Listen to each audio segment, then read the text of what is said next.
দাবি এখন এক দফা, ফেব্রুয়ারিতে নির্বাচন, ভোটের রব উঠলে পালানোর পথ পাবে না ষড়যন্ত্রকারীরা। হুঁশিয়ারি বিএনপি নেতাদের, সব অপতৎপরতা রুখে দেওয়ার ঘোষণা। সারা দেশে যদি কখন বিদায়ী আওয়াজ ওঠে ফেব্রুয়ারিতে নির্বাচন চাই, তখন ষড়যন্ত্রকারীরা হয়তো বিতর্ক করতে। শেখ হাসিনা কিছু কিছু খুদে স্বৈরাচার রেখে গেছে বাংলাদেশ, যারা জনগণের উপর আস্থা রাখবে না, কিন্তু তাদের দাবি মানতে হবে। মানবতা বিরোধী অপরাধে অভিযুক্তরা অংশ নিতে পারবেন না নির্বাচনে, উপদেষ্টা পরিষদের সিদ্ধান্ত। বদ্ধ ঘরে স্বচ্ছ ভোট সম্ভব নয়, খোলা মাঠে আয়োজনের পরামর্শ ইসি তাহমিদার। আনুষ্ঠানিক অভিযোগপত্র দাখিল হলে তিনি সংসদ সদস্য হিসেবে নির্বাচিত হওয়া বা বহাল থাকার অযোগ্য হবেন। ওপেন স্পেসে নির্বাচন, সেটাই হবে ট্রান্সপারেন্ট, কিন্তু ওই কি বলে বদ্ধ ঘরে কোনোদিনও ট্রান্সপারেন্ট করতে পারবেন না। দেখছিলেন প্রধান শিরোনাম। রাত 11টার সময় সঙ্গে আছি আমি গোলাম রাব্বি। এছাড়াও খেলাধুলার খবর নিয়ে খেলার সময় যুক্ত হবেন রাব্বি। আপনাকে ধন্যবাদ। বিশ্বের নানা প্রান্তের খেলাধুলার খবর জানিয়ে দেব আমি সাব্বির মিথুন। এবার অন্যান্য শীর্ষ সংবাদ। গ্রেনেড হামলা মামলায় তারেক সহ সব আসামির খালাস, পুনঃতদন্তের আদেশ বাতিল, সংক্ষিপ্ত রায় প্রকাশ। স্বপ্রণোদিত ছিল না মুফতি হান্নানের জবানবন্দি, পর্যবেক্ষণ আদালতের। তারেক রহমান চাইলে দেশে ফেরার বিষয়ে সহযোগিতা করবে সরকার, জানালেন পররাষ্ট্র উপদেষ্টা। বললেন, ভারত বাংলাদেশ সম্পর্কে উন্নয়নে বাধা নেই। 4 দিন আগেও ডাকসুর সুষ্ঠু নির্বাচন নিয়ে শঙ্কায় প্রার্থীরা, সাইবার বুলিং নিয়ে উদ্বেগ, ব্যবস্থা নেয়ার দাবি। জড়িতদের প্রার্থিতা বাতিল ও মামলার হুমকি কমিশনের। এবং দোষ স্বীকারেই অপরাধ থেকে রেহাই নয়, রাজসাক্ষীকে জেরা রাষ্ট্রনিযুক্ত আইনজীবীর। শেখ হাসিনা জয়ের বিরুদ্ধে ইন্টারপোলের রেড নোটিশ জারির আবেদন দুদকের।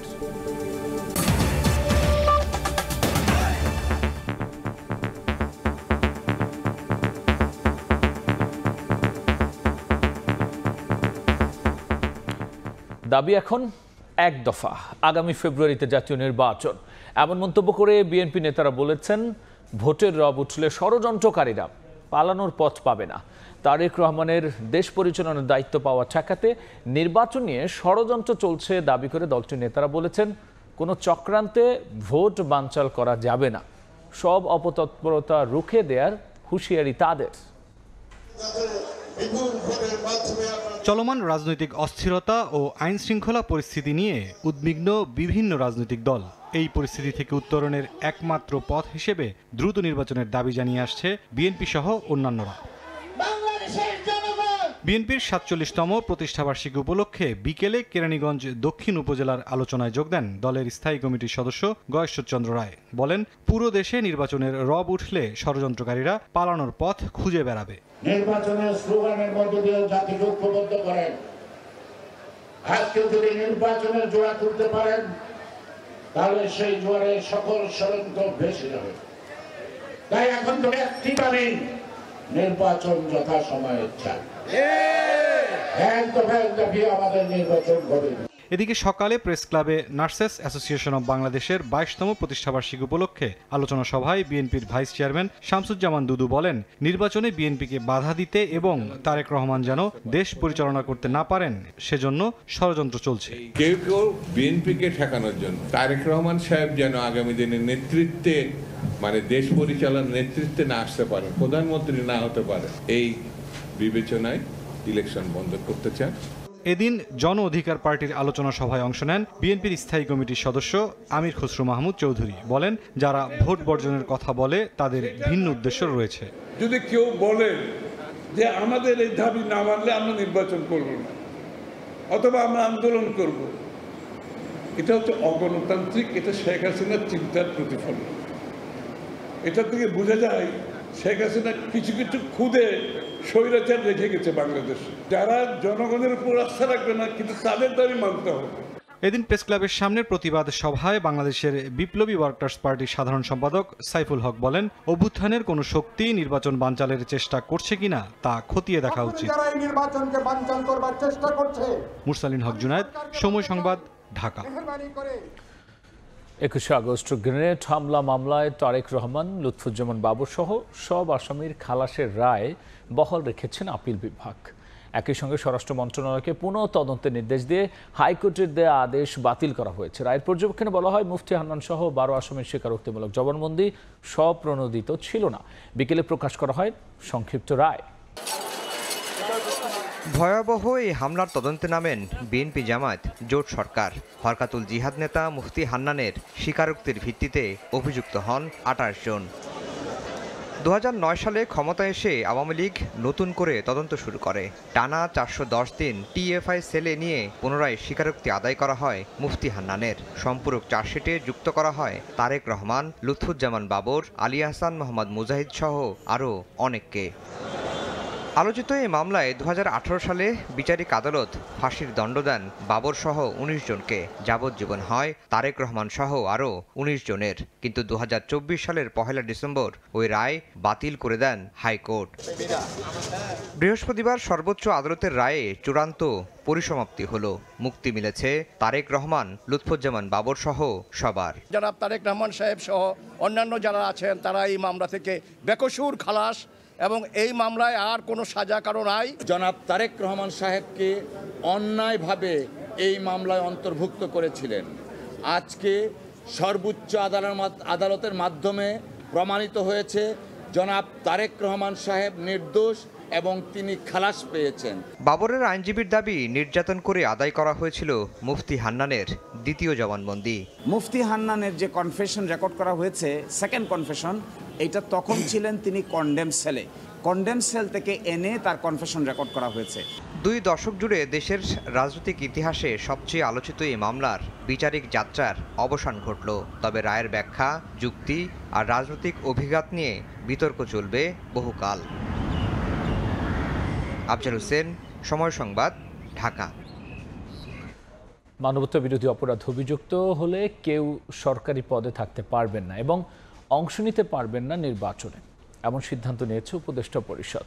প্রধান উপদেষ্টার কার্যালয়ে যমুনায় বৈঠক শেষে ফরেন সার্ভিস একাডেমিতে সংবাদ সম্মেলনে একথা জানিয়েছেন প্রেস সচিব শফিকুল আলম। তেজগাঁওয়ে প্রধান উপদেষ্টার কার্যালয়ে অনুষ্ঠিত হয় উপদেষ্টা পরিষদের বৈঠক। ডক্টর মোহাম্মদ ইউনূসের সভাপতিত্বে বৈঠকে অংশ নেন অন্যান্য উপদেষ্টারাও। এ সময় দেশের সাম্প্রতিক আইন শৃঙ্খলা সহ সার্বিক পরিস্থিতি নিয়ে আলোচনা হয়, নেওয়া হয় বেশ কিছু সিদ্ধান্ত। বরাবরের মতোই পরে ফরেন সার্ভিস একাডেমিতে বৈঠকের বিস্তারিত জানাতে সংবাদ সম্মেলনের আয়োজন করে প্রধান উপদেষ্টার প্রেস উইং। প্রেস সচিব জানান, মানবতা বিরোধী অপরাধে অভিযুক্ত হলে কেউ সরকারি পদে থাকতে পারবে না, অংশ নিতে পারবেন না নির্বাচনে। কোনো ব্যক্তির বিরুদ্ধে উক্ত আইনের মানে আইসিটি লয়ের সেকশন 9(1) অধীনে আনুষ্ঠানিক অভিযোগপত্র ফর্মাল চার্জ দাখিল হলে তিনি সংসদ সদস্য হিসেবে নির্বাচিত হওয়া বা বহাল থাকার অযোগ্য হবেন। এদিন টেলিকমিউনিকেশনস নেটওয়ার্ক ও লাইসেন্স নীতিমালা 2025-এর চূড়ান্ত অনুমোদন দিয়েছে উপদেষ্টা পরিষদ। প্রধান উপদেষ্টার বিশেষ সহকারী ফয়েজ আহমেদ তৈয়ব জানান, নতুন নীতিমালায় নিশ্চিত হবে উন্নত সেবা।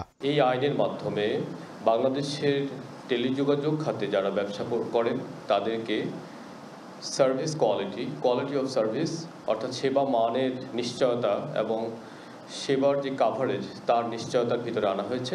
এই নীতিমালার কারণে টেলিকমিউনিকেশনস খাতে মধ্যস্বত্বভোগীদের দৌরাত্ম্য কমবে বলেও জানান ফয়েজ আহমেদ তৈয়ব। প্রতিযোগিতামূলক। নাজমুস সালেহি, সময় সংবাদ, ঢাকা। বিএনপির ভারপ্রাপ্ত চেয়ারম্যান তারেক রহমানের দেশে ফিরতে সহযোগিতার প্রয়োজন হলে সরকার পাশে থাকবে বলে জানিয়েছেন পররাষ্ট্র উপদেষ্টা। সন্ধ্যায় পররাষ্ট্র মন্ত্রণালয়ে সাংবাদিকদের প্রশ্নের জবাবে একথা জানিয়েছেন মোহাম্মদ তৌহিদ হোসেন। উনি কখন আসবেন সেটার সিদ্ধান্ত কিন্তু ওনার। আসার জন্য উনি এই দেশের নাগরিক, উনি আসতে পারেন যে কোনো সময়। আসার জন্য যদি তার ট্রাভেল ডকুমেন্টস নিয়ে কোনো সমস্যা থাকে সেটা আমরা সমাধান করব, কিন্তু সিদ্ধান্ত তো তার নিতে হবে। না তারপরে সেটা তো আমার মনে হয় আমাদের করার প্রয়োজন নেই। কারণ তার মানে দাঁড়াবে যে আমরা বলছি আপনি আসেন না কেন, সেটা তো আমরা বলবো না। উনি যখন আসতে চাবেন তখন তাকে আমরা যেটুকু সহায়তা লাগবে সেটুকু অবশ্যই করবো। বদ্ধ ঘরে স্বচ্ছ ভোট সম্ভব নয় বললেন নির্বাচন কমিশনার তাহমিদ আহমেদ। এজন্য খোলা মাঠে ভোট করার পরামর্শ দিয়েছেন তিনি। গণমাধ্যম নীতিমালা নিয়ে সাংবাদিকদের সঙ্গে মতবিনিময় সভায় একথা বলেছেন ইসি তাহমিদা। কমিশন সহ সবাই আস্থার সংকটে রয়েছে উল্লেখ করে আস্থা পুনরুদ্ধারে সবাইকে সঠিকভাবে দায়িত্ব পালনের আহ্বান জানান নির্বাচন কমিশনাররা। এদিকে বাগেরহাটে 1 আসন কমিয়ে গাজীপুরে বাড়িয়ে 300 আসনের সীমানা পুনর্নির্ধারণ করে গেজেট প্রকাশ করেছে নির্বাচন কমিশন। ভোটের দিন সাংবাদিকরা কি করতে পারবেন আর কি করতে পারবেন না এমন বেশ কিছু বিধান রেখে নির্বাচনী সংবাদ সংগ্রহে গণমাধ্যম কর্মীদের জন্য নীতিমালা প্রণয়ন করেছে নির্বাচন কমিশন। তবে এই নীতিমালা গণমাধ্যম কর্মীদের অবাধ বিচরণে কোথাও কোথাও বাধা সৃষ্টি করতে পারে এমন শঙ্কা থেকে গত মাসে প্রধান নির্বাচন কমিশনারের কাছে স্মারকলিপি সহ সংশোধনীর প্রস্তাব দেয় ইসিবিটের সংগঠন আরএফইডি। বৃহস্পতিবার গণমাধ্যম নীতিমালা নিয়ে সাংবাদিকদের সঙ্গে মত বিনিময় করে কমিশন। অনুষ্ঠানে যোগ দেন 4 কমিশনার সহ ইসি সচিব। প্রিজাইডিং কর্মকর্তাকে অবহিত করে সংবাদ ও ছবি সংগ্রহের বিধান রাখছে, যা স্বাধীন সাংবাদিকতা পরিপন্থী। প্রিজাইডিং কর্মকর্তা নিজেরাই নির্বাচনী অপরাধে যুক্ত থাকেন। পরে কমিশনাররা সবাইকে যথাযথ দায়িত্ব পালনের আহ্বান জানিয়ে স্বচ্ছ ভোটের জন্য গণমাধ্যমের ভূমিকা খুবই জরুরি বলে মত দেন। কোনো অন্যায় প্রশ্রয় দিব না, ইনশাআল্লাহ ভোট হতে পারে, অন্যায় কোনো প্রশ্রয় হবে না। কাজে আপনাদের সহযোগিতা চাই। আমি আপনি আপনারা সবাই মিলে কেউ কিন্তু আস্থার জায়গায় নাই, আমি আস্থার জায়গায় আসি আমি দাবি করি না। বাস্তবতার নিরিখে যার যার অবস্থান থেকে যাতে আমরা একটা ভালো নির্বাচন করতে পারি। ভোট স্বচ্ছ করতে হলে খোলা মাঠে ভোট করতে হবে বলে মনে করেন নির্বাচন কমিশনার তাহমিদা আহমেদ। ওপেন স্পেসে নির্বাচন, সেটাই হবে ট্রান্সপারেন্ট। কিন্তু ওই কি বলে বদ্ধ ঘরে কোনোদিনও ট্রান্সপারেন্ট করতে পারবেন না। আর এত সাংবাদিককে একসাথে অ্যাকোমোডেট করাও যাবে না, আপনাদের মনও আমরা তুষ্ট করতে পারবো না। সুষ্ঠু নির্বাচন করতে গণমাধ্যম নীতিমালায় সাংবাদিকদের অবাধ বিচরণের জন্য যা যা করা দরকার তাই করা হবে বলেও জানান নাসির উদ্দিন কমিশন। কাউসার চৌধুরী কুমু, সময় সংবাদ, ঢাকা। রাত 11টার সময় আরও থাকছে। এজলাসে বিচারকের সামনে গণমাধ্যম কর্মীদের ওপর চড়াও হলেন এক আইনজীবী। মারধরের শিকার সময় সংবাদের প্রতিবেদক সিয়াম, সব মহলে নিন্দার ঝড়। এবার ছাত্র সংসদ নির্বাচনের খবর।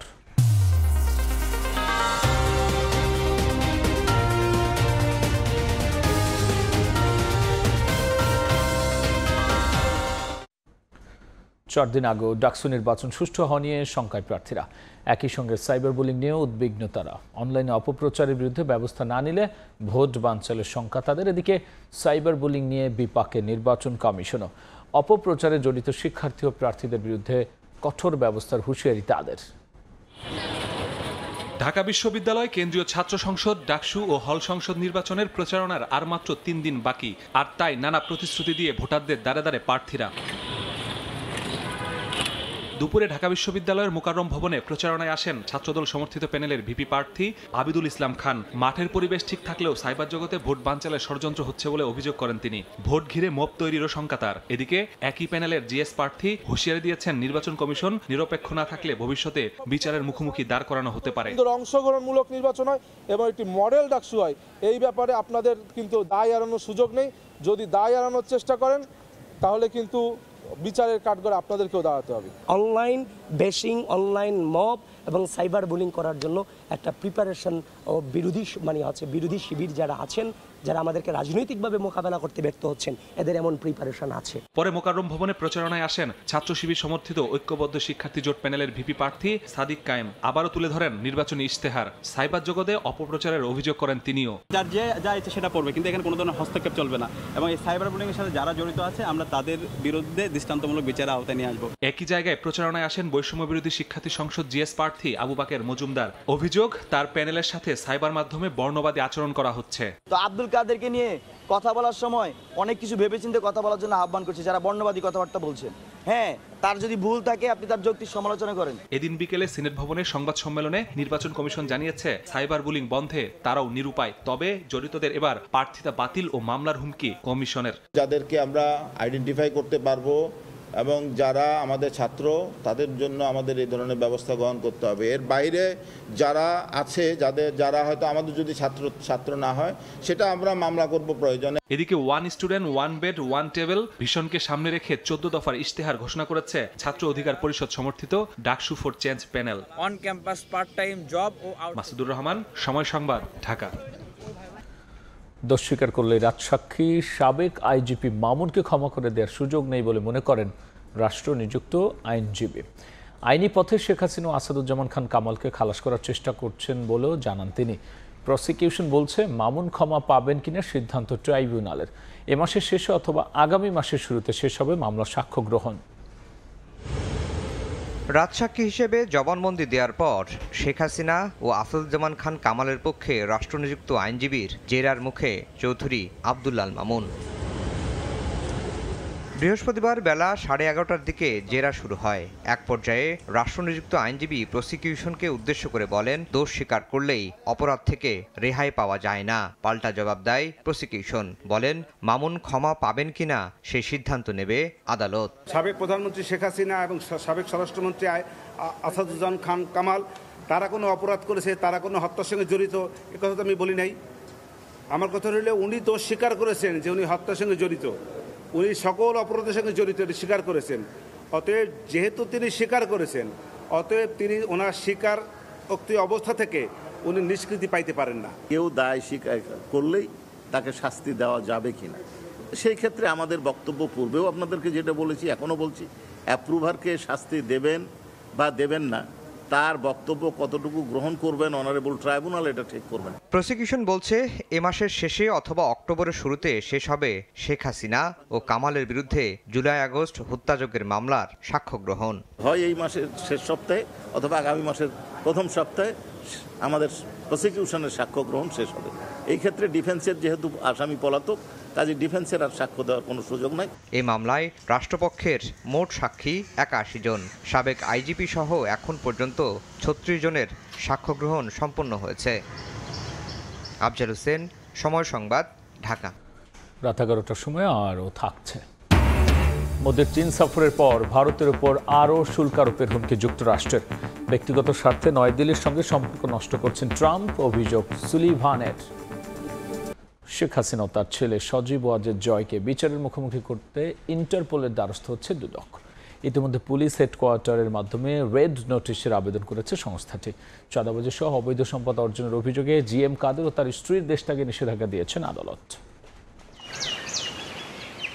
পূর্বাঞ্চল নতুন শহর প্রকল্পে 2022 সালে 10 কাঠা করে 6টি প্লট বরাদ্দ নেন সাবেক প্রধানমন্ত্রী শেখ হাসিনা ও তার পরিবারের সদস্যরা। রাজধানীতে প্লট থাকা সত্ত্বেও প্রভাব খাটিয়ে অবৈধভাবে জমি গ্রহণ করায় গেল মার্চে শেখ হাসিনা, রেহেনা ও তার সন্তান সহ সংশ্লিষ্ট রাজক কর্মকর্তাদের বিরুদ্ধে চার্জশিট দাখিল করে দুদক। বর্তমানে বিচারিক আদালতে মামলাগুলোর সাক্ষ্য গ্রহণ চলছে। এর মাঝে শেখ হাসিনা ও তার ছেলে সজীব ওয়াজেদ জয়কে দেশে ফিরিয়ে বিচারের মুখোমুখি করতে ইন্টারপোলে রেড নোটিশের জন্য পুলিশ হেডকোয়ার্টারের মাধ্যমে আবেদন করেছে দুদক। শেখ হাসিনা এবং তার ছেলে সজীব ওয়াজেদ তাদের বিরুদ্ধে ইন্টারপোলের রেড নোটিশ জারির জন্য গতকাল দুদক দুর্নীতি দমন কমিশন থেকে পুলিশ মহাপরিদর্শক এর কাছে পত্র প্রেরণ করা হয়েছে।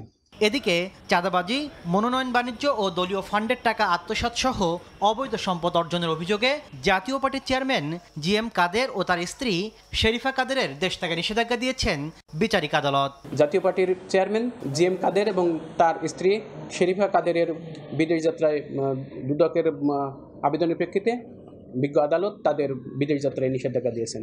এদিন চট্টগ্রাম 4 আসনের সাবেক এমপি দিদারুল আলম ও তার স্ত্রীর বিরুদ্ধে 948 কোটি টাকার সন্দেহজনক লেনদেন ও 15 কোটি টাকার অবৈধ সম্পদ অর্জনের অভিযোগে মামলা করেছে দুদক।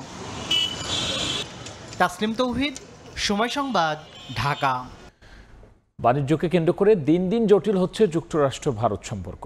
ভারতের উপর দ্বিতীয় তৃতীয় পর্যায়ের শুল্ক আরোপের হুঁশিয়ারি দিয়েছেন মার্কিন প্রেসিডেন্ট ডোনাল্ড ট্রাম্প।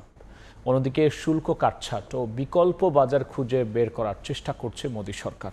স্থানীয় পণ্যের চাহিদা বাড়াতে এবং শুল্কের ধাক্কা সামলাতে দেশটি ছোট গাড়ি থেকে এয়ার কন্ডিশনার পর্যন্ত শত শত ভোক্তা পণ্যে কর কমিয়েছে। 4 স্তরের জিএসটি নামিয়ে আনা হয়েছে 2 স্তরে। এর মধ্যেই ট্রাম্প পারিবারিক ব্যবসার স্বার্থেই ভারতের সঙ্গে সম্পর্ক নষ্ট করে পাকিস্তানের দিকে ঝুঁকছেন বলে দাবি করেছেন যুক্তরাষ্ট্রের সাবেক জাতীয় নিরাপত্তা উপদেষ্টা।